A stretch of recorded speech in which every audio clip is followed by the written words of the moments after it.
Hey everyone, this is Turd Flinging Monkey, and welcome to part 5 of the Redpill Grief Cycle. This is a series I haven't really touched since last year. I think it's actually been over a year. The last one was part 4, which was published June 9th, 2017. So it's been a little over a year since I added to this series. And what inspired me to add to this series was a video I watched, which I'm going to dissect. But it's kind of interesting because the last chapter in this series was called Breaking Through Rage, which was about helping people overcome the red pill rage.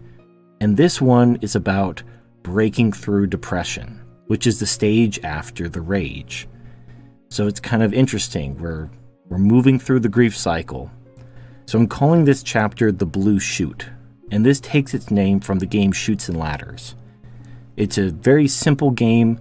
You either roll dice or you spin. I don't remember. It might be both.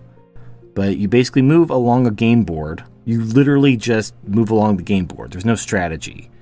And if you land on a ladder, you get to skip spaces. If you land on a chute or a slide, you go backwards. And it's just a very simple child's game. It's pretty much kids' first board game. And it just allows them to, follow directions. It's not like super competitive. It doesn't involve a lot of strategy. But there's one spot near the end of the game. It's this huge long slide that'll basically take you to the beginning of the game. So you're really far ahead, you're about to win the game, you land on that slide, takes you all the way back to the beginning. And basically, if you land on that spot, you lost. And likewise, there is a space when you are trying to get out of the valley of suicide, when you're trying to move towards self-actualization, that if you're not careful will take you all the way back to the beginning, all the way back to denial.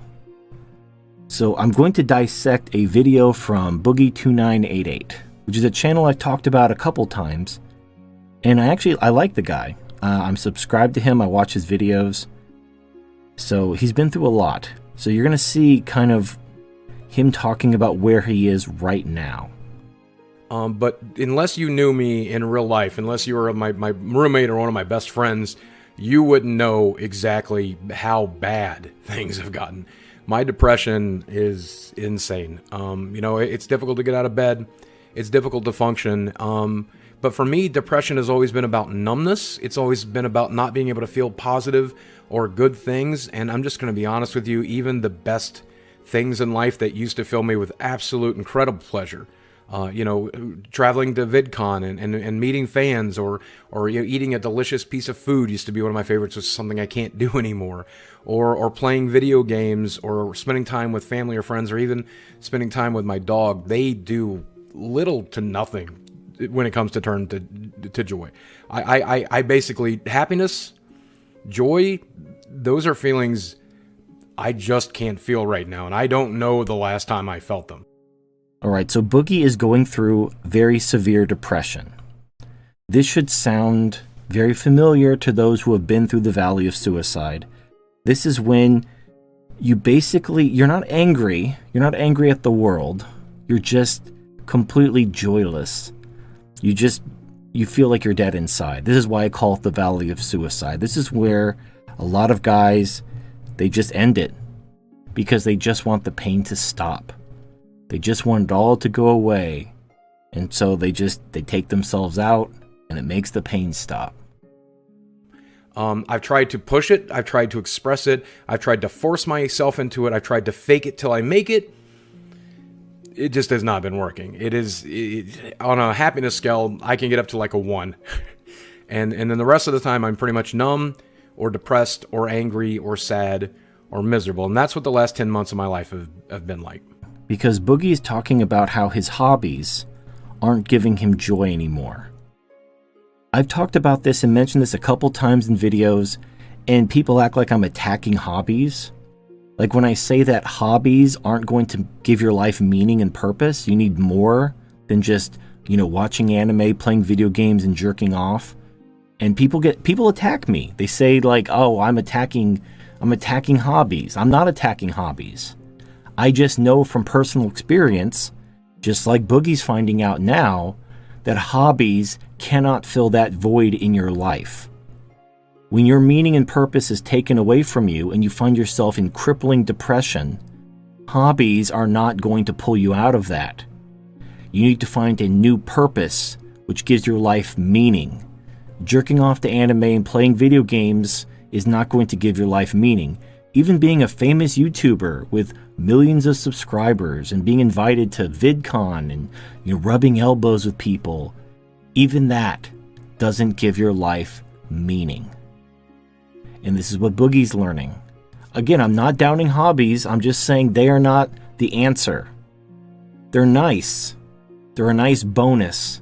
But you need to have the meaning and the purpose behind that to pull yourself out of this joyless void that depression puts you when you've had your meaning and purpose taken from you. Right about the time I finally went live with my marital problems last July, there was a certain group of people who just locked onto that and latched onto it and did everything they could to get in my face about it. Not just Twitter or the comment section, but sending me emails, doxing me, sending me phone calls, stuff like that just were very, very involved in seeing that little chink in the armor, seeing that little bit of blood in the water and trying to capitalize on it. The reality of it is, it really at first didn't do much because I was so miserable because my marriage was failing. I was getting ready for this surgery, this life-altering surgery. Then I was recovering from the surgery. Then I was recovering from the divorce. I was so low on the pain scale anyway. Nothing they could do could really affect me. But as I've begun to improve in the last 3 to 4 months, it started to suck. It started to really, really suck, especially right about the time I did the H3 podcast and the entire internet was mad at me for a couple of weeks. That was really, really, really difficult.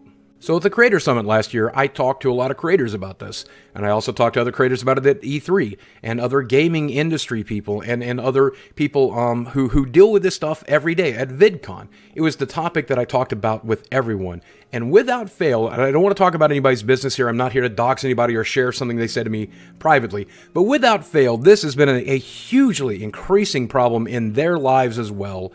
Even some of the most beloved creators on the internet have told me that this is some of the most frustrating stuff they deal with, that there's this large market of very, very critical, very, very angry, very, very mean people who are there to try to make them miserable for some reason.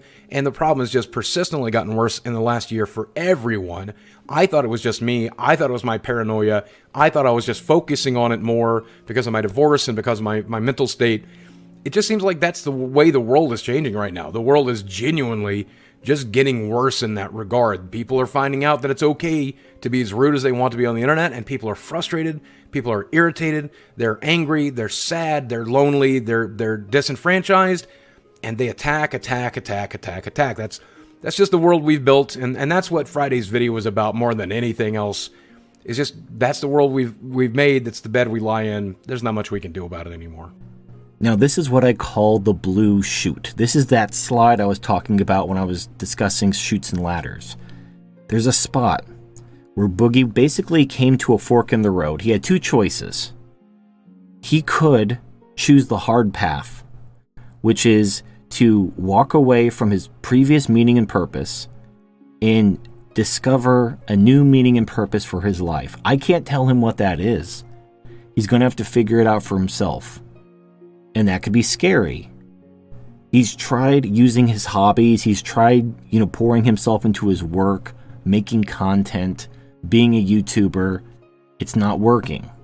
So he needs to try something else. I don't know what that something else is. I'm not Boogie. I can't tell him what his answer is because it's his answer for his life. What I can tell him is that he's going to have to do it or he's never going to get out of this hole. Now, the other answer is the easy answer. What is the easiest thing for people to do when they have problems? It's to blame someone else.